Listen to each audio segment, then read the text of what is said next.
আসসালামু আলাইকুম, hello lovely viewers, welcome to Attur cooking studio. আজকে আপনাদের মাঝে নিয়ে এসেছি একটি কুরবানি স্পেশাল রেসিপি, যেটা হচ্ছে পুরান ঢাকার স্টাইলে বিফ তাহেরি। সো দেখতেই থাকুন কীভাবে কী করছি। আর ভিডিওটি ভালো লাগলে অবশ্যই লাইক, কমেন্ট, শেয়ার এবং সাবস্ক্রাইব করে যাবেন। যারা ফেসবুক পেজ থেকে দেখছেন অবশ্যই ফেসবুক পেজটাকে ফলো করে যাবেন, ফলো করে একটা লাইক দিয়ে যাবেন।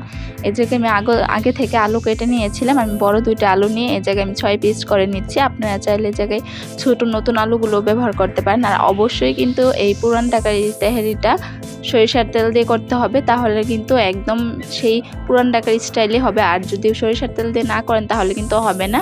আর আমি আলুগুলোর সাথে একটু নুন আর একটু হলুদ দিয়ে দিচ্ছি জাস্ট কালারের জন্য। আপনারা চাইলে এই জায়গায় হলুদটা অ্যাভয়েডও করতে পারেন।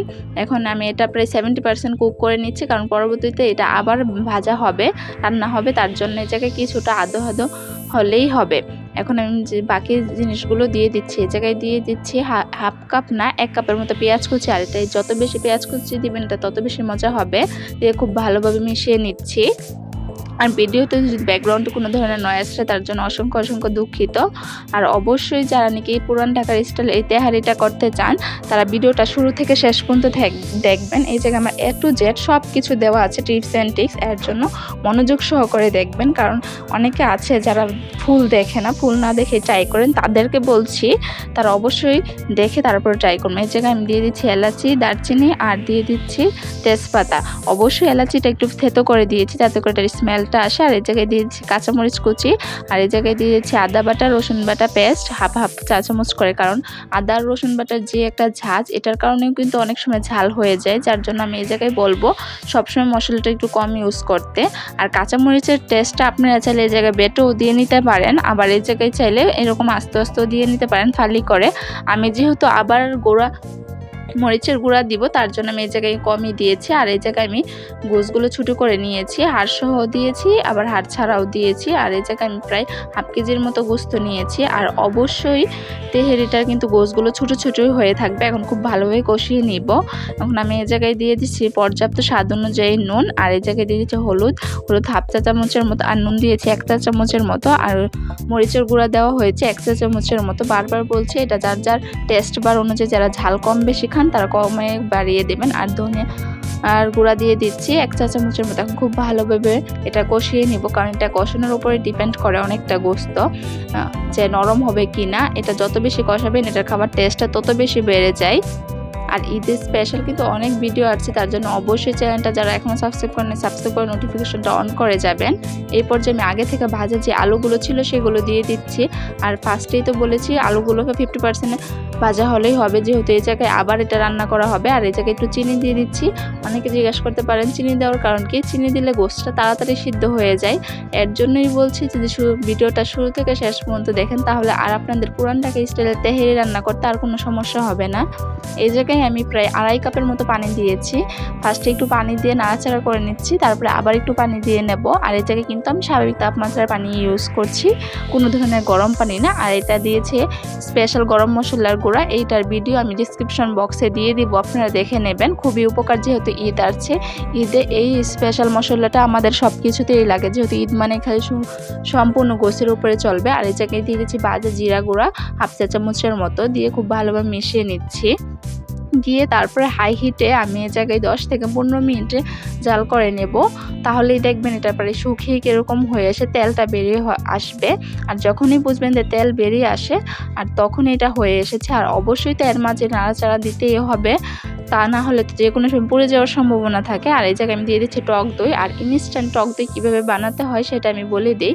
যে বাসায় দই না থাকে টক দই, তাহলে আপনার গুঁড়া দুধ দিয়ে তারপর একটু লেবু দিয়ে বানিয়ে ফেলবেন। আর এই জায়গায় দিয়ে দিচ্ছি কেওড়া জল, দিয়ে খুব ভালোভাবে মিশিয়ে নিচ্ছি। আমি এই জায়গায় প্রায় টক দই ইউজ করছি 4 চামচের মতো। আর কেওড়ার জলটা যত পারেন কম ইউজ করবেন। আমি হাফ চা চামচের থেকেও কম দিয়েছি, কারণ এটা স্মেল আসে, ঠিক আছে, মানে এটা দিলে ভালো হয়, কিন্তু এটা দিলে স্মেলের কারণে কিন্তু অনেকে খেতে পারে না, যার জন্য এটা একটু কমিয়েই দিবেন, বুঝে শুনে দিতে যাবেন। এখন দেখতেই পাচ্ছেন আমি ফার্স্টেই বলে সেটা তেল ছেড়ে দিবে, এটা কিন্তু প্রায় সম্পূর্ণ তেল ছেড়ে দিয়েছে। আর তখনই বুঝবেন যেটা হয়ে এসেছে। আর যত বেশি এটা ছোটো করবেন তত বেশি গোশগুলো খেতেও ভালো লাগবে আর বাইটে বাইটে গোশ পড়বে। আর এটা কিন্তু পুরান ঢাকা স্টাইলে কিভাবে কি করতে হয় সম্পূর্ণ কিছু দেওয়া আছে। এখন আমি এগুলো তুলে নিচ্ছি, তেলটা ছাড়িয়ে নিচ্ছি। এই তেলেই বাকি যা যা জিনিস আছে সেগুলো করে নেব। এখন একটা ছাঁচের সাহায্যে আমি সবগুলো গোশ আর আলুগুলো তুলে নিচ্ছি।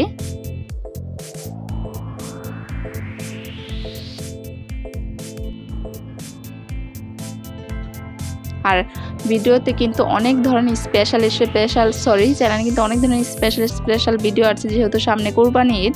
এ জায়গায় আমি হাফ কাপ দিয়েছি, দেড় কাপের মতো দিয়েছি পোলাওর চাল। আর অবশ্যই পোলাওর চালটা আগে থেকে ধুয়ে নিয়ে রাখবেন যাতে করে পানিটা ঝরে যায়। আর আমি কিন্তু সেই একই তেলে এটা করে নিচ্ছি, ভেজে নিচ্ছি। এর জন্য ওইটা আমি তুলে নিয়েছিলাম গোশ আর আলুর যেই তরকারিটা সেটা। এখন আমি এই জায়গায় দিয়ে দিচ্ছি সাদা গোলমরিচের গুঁড়া। সাদা গোলমরিচের গুঁড়া আমি ইউজ করছি 1 চা চামচের মতো। আপনারা চাইলে এই জায়গায় গোলমরিচের গুঁড়া সাদাটার পরিবর্তে কালোটা ইউজ করতে পারেন।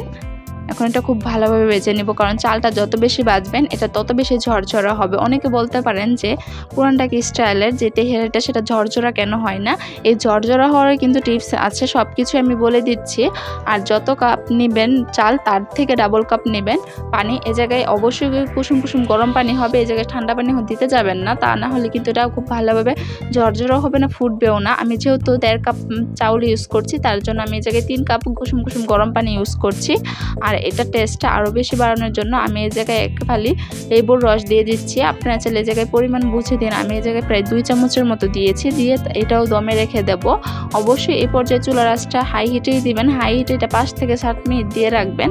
আর এর মাঝে তো একটু নাড়াচাড়া দিবেন যাতে নিচে লেগে না যায়। আর এটা কিন্তু আস্তে আস্তে দেখতেই পাচ্ছেন পানিটা কমে এসেছে। আর এই পর্যায়ে আমি আরেকটু কেওড়া জল দিয়ে দিচ্ছি। আর অবশ্যই কেওড়া জলটা আপনারা কম দেওয়ার ট্রাই করবেন। আমিও দেখিয়ে দিচ্ছি, ছোটো চামচের হাফ চা চামচ দিয়েছি, হাফ চা চামচের থেকেও কম। এখন আগে থেকে যেই রান্না করেছিলাম গোশগুলো সেগুলো দিয়ে দিচ্ছি। আর এটা কিন্তু অবশ্যই গোশটা যদি আপনারা এক হাঁড়িতেই রান্না করে পারেন সেটা কিন্তু বিরিয়ানি হয়ে যাবে, এটা কিন্তু তেহারি হবে না। এখন কিন্তু আমি গোশের সাথে চালগুলো লাগাচ্ছি না, কারণ অনেক সময় গোশের সাথে চালগুলো লাগালে চালগুলো সিদ্ধ হয় না, যার জন্য আমি চালগুলো আলাদা আলাদাভাবে নাড়াচাড়া করছি আর গোশগুলো আলাদা রাখছি। এখন আমি প্রায় 15 থেকে 20 মিনিটের মতো মিডিয়াম হিটে রেখে দেব।